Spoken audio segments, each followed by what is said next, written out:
Avvalambor assalomu alaykum. Demak, bugungi darsimizda biz Figma instrumentida shakllar bilan qanday qilib ishlashlik kerakligini bir qator ko'rib chiqamiz.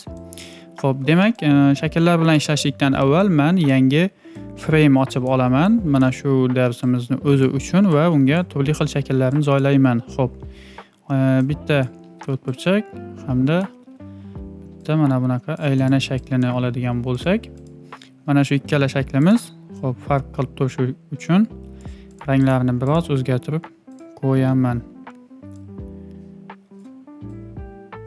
Xo'p, buni esa qandaydir yashil rangga o'tkazib qo'yamiz. Xo'p, ana endi mana shu ikkita shaklimiz bilan qanday qilib yangi shakllarni hosil qilishimiz kerakligini, ya'ni mumkinligini ko'rib chiqamiz. Ikkala shaklimni bir-birini ustiga Xo'p, avval bularni duplikat qilib olaman. Mana bu shakllar bu joyda bizga shunchaki ko'makchi bo'lib turadi. Xo'p, holatlarni ko'rib chiqamiz. Bir chekkadan qanday ishlashini frame'ni kattaroq qilib olaman. Xo'p. Xuddi shu narsani duplikat qilamiz, chunki bizda hozir instrumentlarimiz, ya'ni ishlash turi juda ham ko'p. Shu sababli ularni farqini yaxshi sezib olishingiz uchun mana shunaqa holatda bir xil qilib duplikat qilib oldim. Xo'p, ikkala shaklimni belgilayman va o'ng tomonda yuqorida bizda mana ikkala shakl ko'rsatilgan bo'lim bor. Mana shu bo'limda turli xil bizga opsiyalar berilgan. Ulardan tanlagan holatimizda biz ikkala shaklimizni bir-biri bilan yopishtirishimiz yoki ularni bir-biri bilan qirqishimiz yoki o'sha ikkala shakl bir-biriga tegib turgan maydonni yo'q qilishimiz yoki qo'shib olishimiz mumkin bo'ladi. Bularni hozir amalda ko'rib chiqamiz. Xo'p, birinchisi bu union funksiyasi bo'ladi. Unionni bosadigan bo'lsak, bu ikkala mana shu shakl bir-biriga yopishib ketdi. Ikkinchisi esa mana ko'rib chiqadigan bo'lsak, bu subtract bo'ladi va bunda mana bu ustki turgan shaklimiz undan ostda turgan, ya'ni uni pastida turgan shaklini qirqib oladi mana. Xo'p, ana endi keyingi shaklni ko'radigan bo'lsak, bu keyingi nimamizda bu intersect bo'ladi, ya'niki bosgan holatimizda mana shu ikkala shaklni bir-biriga mana maydon shaklida ko'radigan bo'lsak, xo'p, buni rangini hozir o'zgartiraman yaxshiroq ko'rinishi uchun. Mana shu to'rtburchakni chizig'i maydonini mana bu dumaloq aylanamizni maydoni to'ldirgangina joyni belgilab oladi va mana shuni alohida shakl qilib bizga qirqib chiqarib beradi. Mana, xo'p, rangini o'zi joyiga qaytaramiz va boyagi funksiyani ishlatamiz mana. Xo'p, ana endi keyingisini ko'rib chiqadigan bo'lsak, bu bizda exclude bo'ladi. Ya'niki bu faqatgina boya mana bu shaklni chiqarib bergan bo'lsa bizga, ana endi bu o'sha funksionalni teskarisi. Ya'niki o'sha bir-birini ustiga qo'shilib turgan, bir-birini ustida turgan maydonni ajratib oladida, o'sha maydonni yo'qotadi va keyingi qolgan maydonlarni alohida bir shakl qilib chiqarib beradi va buni mana o'rtasi o'yilgan shakl bo'lib qoladi. Xo'p, keyingisini ko'rib chiqadigan bo'lsak, bu flatten. Ya'niki bu shunchaki mana shu turgan holatida ikkala shaklni bir-birini ustida turgan holatida bitta shakl qilib beradi xolos. Ya'ni u endi bitta shakl va u hech qanday qirqishni amalga oshirmaydi, shunchaki mana shu holatini saqlab qolib, uni birlashtirib beradi. Xo'p. Bu tomonda ba'zida mana bunaqa holatda yuqorida edit object, ya'ni mana shunaqa opsiya paydo bo'ladi. Bu bitta shaklni belgilagan vaziyatlarda chiqadi. Bu bizga nima beradi? Bitta shaklni o'zini belgilab olganda edit object qiladigan bo'lsak, mana shu obyektimizni xuddi Pro instrumentida, ya'ni pen tool sifatida o'zgartirish imkoniyatini bizga yaratib beradi va biz istalgan nuqtasini bosib turib, uni mana bunaqa doira shakliga, ya'ni aylana radiusli shaklga aylantirib, mana shunday istalgan shaklimizni yaratib olishimiz mumkin. Va biz yana 2 marta bossak, bu avvalgi holatida ishlashimiz uchun tayyor bo'ladi. Ya'niki edit object holati bu alohida holat va bu holatda shakl belgilangan bo'lib, faqatgina mana shu edit object qilish uchun belgilangan shakl uchun mana shu pen tool funksiyasini yoqib qo'yadi va qolgan rejimlarni o'chirib qo'yadi. 2 marta bossak shakl ustiga avvalgi odatiy ishlash rejimiga qaytarib beradi. Xo'p, ana endi bundan keyin yana bitta ko'rib chiqishimiz kerak bo'lgan masala bu mana shu faylimizni boshqalarga ulashish. Ya'ni biz onlayn holatda mana shu instrumentni ishlatyapmiz, fayllarimiz ham onlayn holatda saqlanyapti.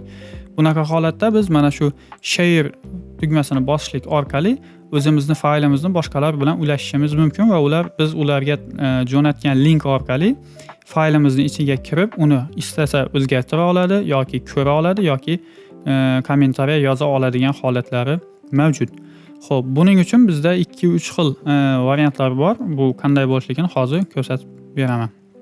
Xo'p, share tugmasini bosdik va bu yerda birinchi variantimiz bu bizga emaillarni yozishlikni so'raydi. Ya'niki kimga jo'natadigan bo'lsak bu faylni, o'sha insonni emailini biz bu yerga yozamiz va o'sha odamga mana shu faylimiz email orqali jo'natiladi. Mana hozir men o'zim emailimni yozgandim, o'zingga jo'nata olmaysan deyapti. Ya'ni bunaqa holatda invite tugmasini bosishlik orqali u mana shu faylning linkini unga jo'natadi. Va mana bu yerda qarashimiz kerak bo'lgan nuqtasi bor. Bu can edit opsiyasi turgan bo'lsa, u inson ham dostupni o'ziga oladi va kirib turib mana shu faylingizni bemalol o'zgartira oladi. Agarda can view bo'ladigan bo'lsa, bunaqa holatda u faqatgina ko'ra oladi faylni va ba'zi holatlarda kommentariya, ya'ni izohlarini qoldirishligi mumkin. Ikkinchi ko'rinishi esa bu faqatgina bitta insonga email orqali jo'natiladi. Ikkinchisi bu copy link. Ya'niki mana shu faylni linkini kopiyalab olamiz va istalgan joyimizga mana bunaqa holatda linkni jo'natishimiz mumkin. Misol uchun Telegram guruhlarga jo'natsangiz, mana shu link kimda bor bo'ladigan bo'lsa, o'sha inson mana shu faylga dostupni bemalol oladi. Bitta email orqali jo'natishingiz shart emas. Buni endi boyagi funksional bor, ya'niki can edit masalasi. Buni esa mana bu yerda kimda dostup bor bo'lsa, ana o'sha odamlar, ya'ni barcha mana bu yerdan o'zgartirib qo'yiladi. Ya'niki barcha ko'ra oladi. Barcha. Yoki izmenit qila oladi, ya'ni edit qila oladi funksionalini yoqishimiz mumkin. Bunaqa holatda umumiy link beriladigan bo'lsa, odatda biz faqatgina ko'ra olish funksiyasini bera olamiz umumiy link orqali. Odatda mana misol uchun copy link qilib turib guruhlarga, boshqa joylarga jo'natadigan bo'lsangiz, ular bemalol buni ko'ra oladi, ammo edit qilishlik uchun sizga ruxsat so'rashadi. Ya'niki sizda Figma'da o'z alohida bo'limida sizga notification keladi, ya'ni eslatma, bildirishnoma keladi. O'sha inson mana shu faylingizni o'zgartirmoqchi, o'sha fayl ustida ishlamoqchi, unga dostupni ochib berasizmi degan bildirishnoma keladi. Siz ha'ni bosib uni tasdiqlasangiz, u inson bemalol mana shu faylni izmenit qila oladi, o'zgartira oladi, ustida ishlay oladi. Odatda endi bilmadim, avvallari boshqa inson ham mana shu faylni o'zgartiradigan bo'lsa, ya'ni edit qila oladigan bo'lsa, editor bo'lib kira oladigan bo'lsa, u inson ham Figma dasturini plus versiyasini sotib olishligi kerak edi. Aynan hozir endi unchalik ham yaqin orada men o'zimning fayllarimni boshqalarga ulashganim yo'q, shu sababli qanaqa ishlayapti hozir uni unchalik ham tekshirib ko'rmadim. Lekin katta ehtimol bilan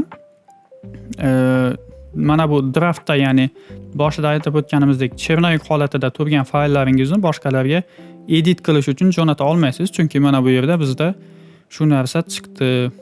Mana edit funksiyasi bizda kimda link bor bo'lsa, uni edit qila olmaydi. Mana buni biz yoqa olmaymiz. Agarda siz plus versiyada bo'lsangiz, siz mana bu draftda emas, buni bu yoqda alohida proyekt sifatida mana bu yerga qo'shadigan bo'lsangiz, bunaqa holatda mana shu proyektga kim qo'shiladigan bo'lsa, u ham plus versiyaga kiradi va siz mana shu proyekt uchun nechta odam ishlatayotgan bo'lsangiz, nechta editor bo'lsa, mana shu proyektingizga belgilangan tarif bo'yicha o'sha insonlar uchun pulni to'lashingiz kerak bo'ladi. Xo'p, mana bu yerda yozilishi bo'yicha oyiga $20 dan to'lanadi bitta odam uchun va u bemalol buni izmenit qilib, edit qilib ishlay oladi. Ya'ni 5 ta inson bitta faylda ishlasa, bemalol izmenit qilib, bemalol barcha bir xil ishlay oladi. Lekin 5 ta inson uchun $20 dan $100 pul to'lanishligi kerak bo'ladi yoki organization moduli bor. Buning ham o'zini alohida berib qo'ygan parametrlar bor. Demak, bugungi darsimiz shu edi. E'tiboringiz uchun rahmat.